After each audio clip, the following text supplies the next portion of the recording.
Fox 61 News at 5 starts now. And now at 5, a trial now in the hands of a jury. Today, closing arguments in the Alex Jones case. What comes next as that jury decides how much he owes Sandy Hook family? Plus, a family has been waiting 6 months to get answers. And tonight, an innocent bystander who was shot and killed in Hartford. The suspect has his first day in court. We'll have details ahead. Plus, sentencing day for a man charged in the 2018 stabbing death of his pregnant girlfriend. How much time he'll spend behind bars. And a big return at Bradley Airport. Details ahead on the international flight that's making a comeback and when it'll take off again. All right, good evening and thanks for joining us at 5. I'm Brent Harden. And I'm Sarah Sanchez. The decision on how much Alex Jones and his media misinformation empire owe Sandy Hook families is now in the hands of a jury. Fox 61's Matt Karen is live outside Waterbury Superior Court now to take us inside the courtroom for the impactful closing arguments. Matt. Yeah, hi guys. And just a couple of minutes ago, we saw all of the Sandy Hook families with their attorneys walk out of the front entrance of the courthouse, which means the jury has ended their deliberations for the day without a verdict. They, of course, have the task of deciding how much money and damages to award those Sandy Hook families, which consist of 8 families total and 1 FBI agent. He is going to do this again. 10 years of emotional anguish. He built a lie machine. 14 days of emotional testimony. Alex Jones penetrated American society with this lie. Summed up in 3 hours of emotional closing arguments. It is your job to make sure he understands the extent of the wreckage he has caused. But that emotion is exactly what defense attorney Norm Pattis argued to the jury can't be part of a fair, equal, and just decision under the law. Sympathy, bias, and emotion don't play a role in a hearing in damages. Arguments got personal when Pattis suggested plaintiffs' counsel were ambulance chasers. It doesn't mean a thing here for the plaintiff's lawyers if it doesn't go ka-ching. Even planting the seed that the Sandy Hook families were disingenuous. Did they exaggerate some of the harm? Attorney Maddie made the moral argument. Tell the truth. Humanizing his clients in a way he says Alex Jones never did. They were real people. They had real stories. They had been building real lives. Playing clips of Jones's veiled threats. I am a precision-guided heavy munition coming in on top of you. Clips that attorney Pattis rebutted don't tell the whole truth. You've been shown the videos the plaintiffs selected that most proved their points. Playing a clip of his own, showing Jones singing a different tune. I'm not bringing it up. So I'm going to ask the families to actually look at what I've said. Does that really sound like the kind of man who put a target on the family's back? But attorney Maddie argues the proof is in the profits. Look at the payoff. The payoff. The spike. Alleging Jones executed a premeditated plan of attack. As these families were living out their daily lives,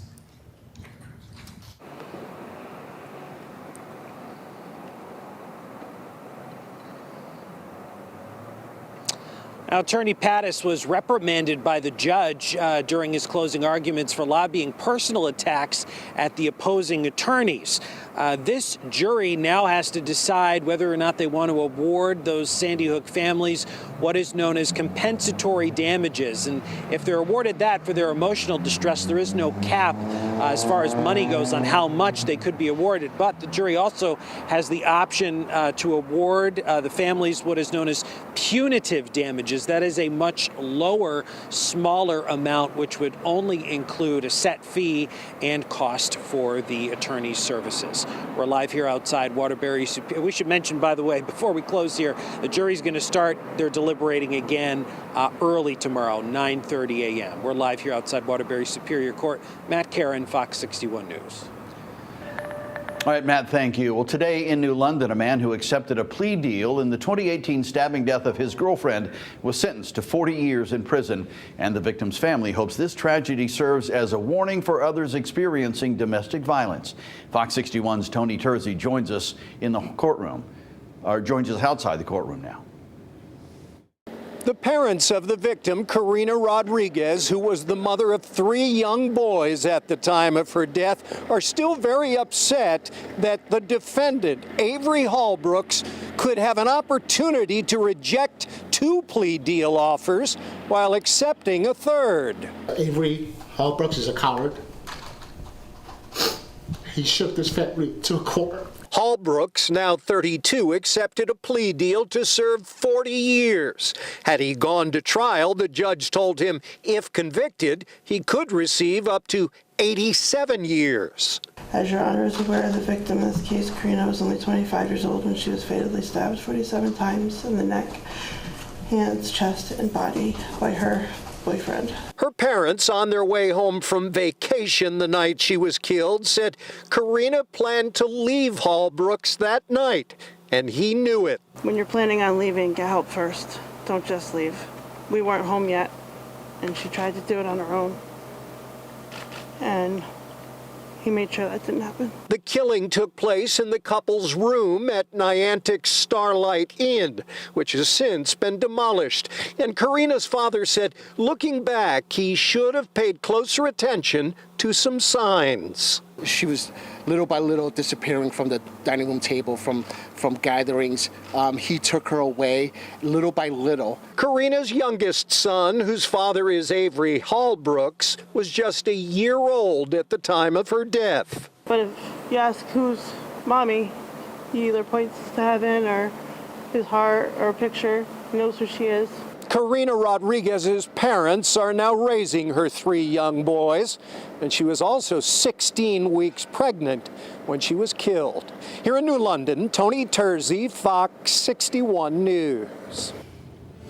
Thank you, Tony. New tonight, a 70-year-old woman is in the hospital after she was attacked while jogging in Windsor Locks. Windsor Locks police arrested Alexander Russell this morning for assault and reckless endangerment. According to police, he ran up behind the 70-year-old woman while she was jogging on Old County Road and hit her in the back of the head. The woman suffered head and hand injuries. He is due in court tomorrow. Well, new tonight, New London police arrest a man saying he pointed a gun at a restaurant employee while stealing food from the business. Police say Trevor Julius went to Wings and Pies restaurant in State Street and confronted employees when he didn't receive his Grubhub order. Julius allegedly said he had a gun while taking food from the restaurant, then pointed that gun at an employee when confronted outside. Julius then took off. No shots were fired and no one was injured. Julius is facing numerous charges. All right, to the weather now, and the sun finally made a return after several gloomy days. Seems like several gloomy weeks, but it was several days. This is a live look outside at Hartford right now. The temperature is a little warmer, but hurry up and enjoy it, right? Yeah. Brent and I love sunshine. That's why we go on and on about how much we enjoy it. Chief Meteorologist Rachel Frank joining us now. Hi, Rachel. I think everybody at this point is in the sunshine club because it has been a while since we've seen it, and it is so good when it hits your face. 73 degrees right now in Hartford, right around 70 for the New Haven area. But Brent's right. We've got one more day to enjoy with temperatures in the 70s, and then it turns sharply cooler heading into the weekend. The weekend still looks nice. Again, it's just going to be about 20 degrees cooler than the numbers that we had out there today. Right now, we're looking at low to mid 70s across the state, upper 60s at the Connecticut shoreline. And I had to show you this, not because there's anything notable, but I guess it's notable just for being not notable. There are no strong wind gusts out there today, so it is nice to report calm winds for a change.